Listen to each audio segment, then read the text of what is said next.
Bonjour tout le monde, on se retrouve une fois de plus au cabinet pour une vidéo pour réagir à une phrase que j'ai entendue aujourd'hui en consultation et qui, je l'avoue, m'a fait un petit peu de mal. Je vous explique, donc j'étais avec un patient que j'ai l'habitude de voir en tout cas en ce moment de manière très régulière et très rapprochée dans le temps pour un problème de santé, vous l'imaginez bien, assez important qui nécessite une prise en charge, on va dire, assez régulière et assez rapprochée. Et je lui dis, bah écoutez, la semaine prochaine, par contre, ça va pas être possible de se voir. Pourquoi? Tout simplement parce que j'ai pris une semaine de congé. Là, je suis un peu fatigué, j'ai besoin de me reposer. Et là, il me répond, je comprends pas, docteur, comment vous pouvez être fatigué? Vous êtes tout le temps dans votre bureau. Alors là, j'avoue, ici, il y a quelque chose qui a saigné à l'intérieur. J'ai voulu verser une petite larme et je fais, non mais, c'est pas possible, monsieur. Enfin, comment vous pouvez dire ça? Déjà, rien que vous, si on prend votre situation, vous avez un problème de santé quand même qui n'est pas simple. On n'est pas en train d'enfiler des perles quand on se voit. Et je prends justement le temps de vous voir de manière régulière, rapprochée dans le temps. Et comme je dis, on n'enfile pas des perles. C'est quelque chose de compliqué, tant sur le plan psychique, voilà, intellectuel, émotionnel. Et des personnes comme vous, bah, il n'y en a pas qu'une dans la journée. Là, je viens de terminer la journée, j'ai vu 30 personnes, à peu près 30 personnes, et on n'est pas sur une grosse journée, hein. Des fois, ça monte à beaucoup plus. Et il faut se dire que 30 personnes, voire plus, c'est 30 histoires, 30 situations totalement différentes dans lesquelles vous devez être investi à fond. En fait, vous êtes investi à fond, hein. Vous n'avez pas le droit de pas vous mettre à fond dans ce que vous faites. Quand en plus ici les gens rentrent et que les portes se ferment, on ouvre les soupapes et les gens disent ouais, tout ce qu'ils ont à dire, délivrent tout ce qu'ils ont à délivrer. Et c'est un relargage, voilà, finalement de charge psychique, émotionnelle assez conséquente, hyper importante. C'est fatigant toute la journée de prendre la misère du monde, les problèmes du monde, de voir les gens vous dire voilà qui sont mal, qui sont malades, qui souffrent, de voir les gens qui sont en train de pleurer, de raconter aussi leurs problèmes, de voir leur misère sociale. Ça, toute la journée qui s'enchaîne, les jours qui s'enchaînent, c'est pas simple. En plus, moi, je travaille dans un quartier populaire, donc je peux vous dire que c'est un degré aussi quand même assez important. Qui plus est, j'ai aussi beaucoup de patients qui parlent pas très bien français. J'en ai quand même pas mal. Et du coup, c'est aussi très fatigant, épuisant. Justement, être investi à fond dans une prise en charge médicale chez des personnes chez qui parfois c'est pas simple d'expliquer les choses. Mais au-delà, même si on prend des gens qui comprennent très bien, ça reste tout aussi compliqué et tout aussi fatigant. Et les situations, voilà, ça alterne. C'est-à-dire que votre esprit jongle avec des petits trucs. Là, vous allez voir effectivement peut-être une petite rhino. Et paf, juste après, vous tombez, par exemple, tout à l'heure, j'ai eu un patient qui avait un méga abcès au niveau voilà, de la paroi abdominale. Après, vous avez quelqu'un qui a une tension qui monte à 21, mais il dit non, je vais pas, moi, je ne vais pas aller à l'hôpital, etc. Faut gérer les choses. Il y a des patients qui ont des problèmes de santé vraiment sur lesquels vous dites, est-ce que là, je suis face à quelque chose de vital, de pas vital? Est-ce que je gère le truc? Est-ce que je temporise? Est-ce que je l'envoie aux urgences? Est-ce que je gère ici? Est-ce que je le vois demain? Si je prescris un bilan, il faut que je check le truc, mais je regarde ce soir, il ne faut pas que j'oublie. Voilà. Et à côté de ça, vous avez aussi des patients, justement, pour lesquels, comme je vous dis, il n'y a pas que le temps de la consulte. C'est-à-dire, vous gérez une prise en charge au moment de la consultation. Et en plus, au-delà, hein, si je vais donner un exemple, par exemple, qui peut l'illustrer, c'est quelqu'un chez qui, je ne sais pas, par exemple, vous suspectez une pneumopathie, vous voyez pas bien, respire pas bien, la saturation d'oxygène, c'est pas top top. Mais vous dites, je vais pas l'envoyer aux urgences parce que de toute manière, la personne n'a pas trop envie. Et en plus de ça, peut-être qu'on peut se débrouiller autrement. Du coup, vous gérez, vous négociez avec vos contacts dans le quartier, dans le coin, un rendez-vous d'examen rapide. Vous dites à la personne d'y aller. Vous dites ensuite de revenir pour voir les résultats.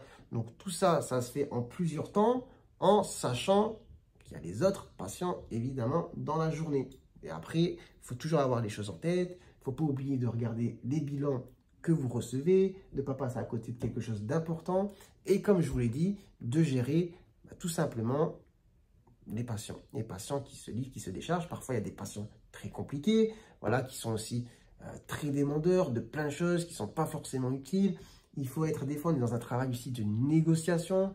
Les gens, c'est normal, ils ont des inquiétudes, ils les expriment. Vous devez les rassurer. Parfois, voilà, c'est des inquiétudes qui sont un peu, on va dire, trop importante, démesurée par rapport à la situation. Et vous, votre rôle, c'est de faire redescendre les choses. Mais ça, c'est un investissement quand même assez épuisant, assez fatigant. Et puis, non, la journée s'enchaîne et il n'y a pas de temps mort. Vous pouvez évidemment organiser votre planning, mais par exemple, même moi qui peux mettre des petits trous de temps en temps, en fait, les petits trous sont tout le temps épongés. Pourquoi? Parce que des fois, vous gérez aussi des urgences, des gens qui se calent, qui n'étaient pas prévus. Des fois, vous avez les personnes qui viennent, en fait, elles prennent rendez-vous pour un, mais elles sont deux, voire trois. On essaie de limiter les choses, mais des fois, c'est compliqué. Et puis, à côté de ça, tout simplement, des fois, vous avez des consultations qui sont hyper longues, hyper chronophages. Que ce soit, par exemple, la consultation avec un bébé. Un bébé, par exemple, ça va être plus long, il va falloir le déshabiller, etc. D'ailleurs, si on parle de fatigue, si on parle purement de fatigue, quand vous avez un enfant de 1 an et demi, ça, franchement, pire âge, quoi. 1 an et demi, c'est l'âge où ils ne veulent pas se faire toucher, se faire examiner. À partir du moment où ils sont dans le cabinet, ils hurlent. Donc, je peux vous dire qu'une consultation avec un enfant qui fait du jiu-jitsu carrément sur la table d'examen, oui, c'est fatigant hein, quand vous faites les vaccinations des 1 an et demi, que parfois, il faut se bagarrer aussi un petit peu avec le petit. C'est compliqué. Donc, voilà, les consultations avec les personnes âgées aussi. Des fois, c'est un peu plus long, c'est plus fatigant. Donc, il y a plein de situations qui sont chronophages et des fois, il se passe des imprévus. Comme par exemple, la dernière fois, bon, j'ouvre la porte, une femme arrive, elle se lève, paf, elle tombe en salle d'attente en vomissant du sang. Bon, c'était pas prévu. Il faut gérer la situation, il faut appeler le 15, il faut appeler le SAMU. Ça arrive souvent, enfin souvent, ça arrive quand même assez régulièrement que des fois, on doit faire appel au 15 pour gérer des situations d'urgence au sein même du cabinet. Et à côté de ça, pardon, j'arrive pas à parler. À côté de ça, il y a les autres patients, en fait, ça continue à tourner. Dès que vous avez géré ça, vous enchaînez sur la suite. En essayant, en plus, de combler le retard que vous avez pris avec la situation qui a pris énormément de temps. Et donc, tout ça, toute la journée, ça se répète. Donc, là, je sais déjà les commentaires qui vont arriver. Ah, faut arrêter de se plaindre. Je me plains pas, hein. Non, je me plains pas. C'est juste que, voilà, pour certaines personnes, apparemment, parce que je suis dans un bureau, en fait, je n'ai pas un travail qui peut être fatigant et qui nécessite de prendre aussi du repos et des vacances. Bien sûr que si. Donc, c'est un travail quand même épuisant, très impliquant sur le plan des responsabilités, très dur sur le plan, on va dire, psychologique, émotionnel. Vous prenez parfois, comme je vous dis, des charges avec les gens. Vous savez, quand il y a quelqu'un qui arrive et qui vous raconte des choses horribles, qui se met à pleurer devant vous, c'est pas facile. Il ne faut pas croire que c'est anodin. C'est des choses qui arrivent de manière très régulière. Et puis aussi, quand vous voyez leur misère aussi sociale, tous les problèmes, ça, et surtout leur misère, on va dire, physique, hein, les problèmes de santé, les gens qui ont des gros problèmes de santé. Et puis voilà, et être aussi tout le temps dans ce travail d'analyse, de réflexion, de se dire qu'il ne faut pas passer à côté de quelque chose. Tout ça, tout simplement, c'est fatigant, oui. Donc, en fait, oui, je suis un peu fatigué, je vais prendre une semaine, donc il ne faut pas s'étonner, quoi. Donc, je faisais une vidéo sans, comment dire, sans animosité, hein. Franchement, je m'en fiche un peu, mais je me suis dit que, quand même, s'il y a d'autres personnes qui pensent comme ça mérite de faire une petite vidéo qui sera sûrement pas vue des masses, mais en tout cas, si elle est vue par quelques personnes, si elle peut éclairer certaines consciences, et puis se dire, ah oui, non, c'est vrai, c'est vrai. Voilà, donc, en tout cas, moi, par respect, même, il y a des métiers que, comment dire, je connais pas, je considère pas, je n'irai jamais dire, ah, toi, t'es fatigué, ah bon? Bah non, en fait, chacun son taf. Le mien, en tout cas, c'est être médecin. C'est pas un métier facile. C'est un métier que j'aime bien, mais c'est pas un métier facile. Et oui, effectivement, c'est un métier qui est quand même fatigant et qu'on peut pas faire en continu si on ne fait pas des petites pauses. Sinon, c'est pas possible, en fait, de travailler dans des bonnes conditions. Si on veut bien soigner les gens, je pense, en tout cas, qu'il est important aussi de prendre soin de soi, d'écouter son corps. Et quand on est fatigué, on fait une pause et puis paf, on revient quand on revient. D'accord? Sinon, c'est pas possible, hein. Dites-moi un petit peu ce que vous en pensez, hein. J'aime bien solliciter votre avis. Sur ce, écoutez, la journée se termine et du coup, je rentre chez moi.